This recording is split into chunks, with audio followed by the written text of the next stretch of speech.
तो हमारे सामने एक क्वेश्चन दोबारा है, 6x² -3 -7। ये एक दरअसल एक पैटर्न गलत है, हम इसको पहले एक सही पैटर्न लिखेंगे, पहले x² फिर x वाला नंबर फिर एक कांस्टेंट टर्म। अब ये पॉलिनोमियल इस फॉर्म में होता है x² + bx + c। तो x² के साथ वाला a, x के साथ वाला b एंड कांस्टेंट टर्म आपकी c।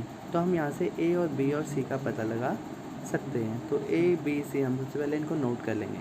a आपका 6 है, b आपका क्या है यहाँ पर -7 है, और जो सी आपका वो अगेन -3 है, ठीक है, क्योंकि यहाँ प्लस में और उस तरफ माइनस में। तो हमारे पास ए बी और सी हो गए ना, तो हमने एक साइड में लिख लिया। आपको भी हमेशा ऐसे करना है, सबसे पहले ए बी सी की वैल्यू हमें साइड में रख लेनी है। अब हम इनको फैक्टराइज करेंगे। तो 7 को कैसे तोड़ सकते हैं कि ये 6 3 18 बन जाए। तो 9x और +2 ले लिया। प्लस क्यों लिया? ताकि 9 में से 2 जाए तो 7 भी आ जाए आपका।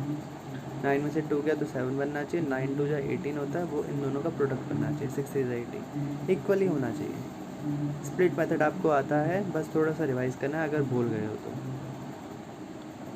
तो अब हम इन दोनों में से कॉमन निकालेंगे। आगे के 2 ब्रैकेट और पीछे के 2 ब्रैकेट बन गए। अब हमें आगे वाले से कॉमन निकलेगा 3x, तो 2 जा x और यहाँ पर 3 3 जा 9, 3 आ गया कॉमन। इन दोनों में कोई कॉमन नहीं, तो हम +1 कॉमन निकाल देंगे, तो same as it is bracket के अंदर आ जाएगा। अब 3x + 1 एक इनसे बना, और जो इन दोनों का ब्रैकेट सेम है उसको एक बार लिख लेंगे, 2x - 3। अब सबसे पहले हम क्या करेंगे, इनसे इनकी ज़ीरोज़ निकाल लेंगे।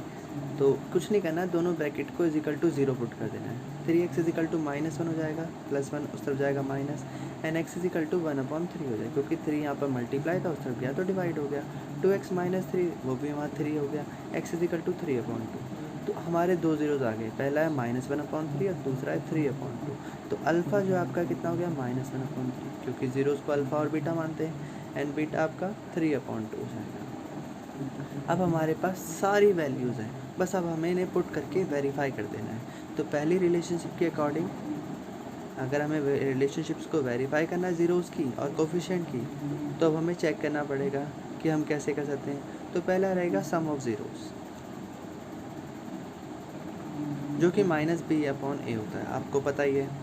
तो अब सम ऑफ ज़ीरोज़ क्या होता है, दोनों को प्लस कर दो, सम कर दो भाई, -b/a। अब अल्फ़ा कितना है, -1/3, पुट करो, प्लस बीटा कितना है, 3/2।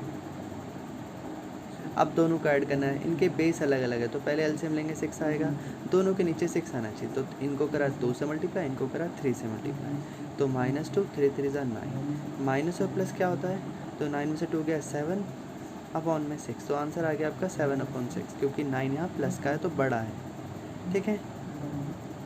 अब चाहे तो आप इनको मिटा सकते हो या फिर आप इनको लिख लो, ये मर्ज़ी आपकी है, बस थोड़ा सा ध्यान रखना है, कन्फ्यूज़ नहीं होना है कि ये हो क्या रहा है, ठीक है।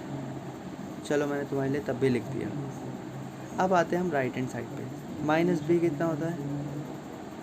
अब हमें देखना है -b कितना है, तो b -7 है, और -b ऑलरेडी एक और माइनस बाहर लगा दो, अपॉन में a कितना है हमारे पास, a है आपका 6, तो 6 वैल्यू पुट कर दो, माइनस से माइनस कट गया, यानी कि 7/6, यानी कि ये तो राइट हैंड साइड और लेफ्ट साइड बराबर हो गया। तो हमारा फर्स्ट पार्ट कंप्लीट है। अब हमें एक और बार वेरीफाई करना है, वो है प्रोडक्ट ऑफ ज़ीरोज़ से, कि क्या हमारे प्रोडक्ट ऑफ ज़ीरो सही आ रहे हैं।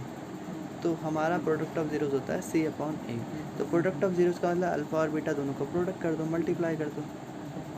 तो अल्फ़ा कितना आपका -1/3, पुट करो, इनटू में बीटा कितना है आपका 3/2, तो ये भी लिख दिया हमने, दोनों को मल्टीप्लाई करा, 3 से 3 कैंसिल हो जाएगा, तो आ गया -1/2। अब हमें राइट हैंड साइड में चेक करना है क्या 1/2 आ रहा है माइनस में, तो c है आपका -3 एंड a आपका जो है वो 6 है, आपने पुट करा ये भी।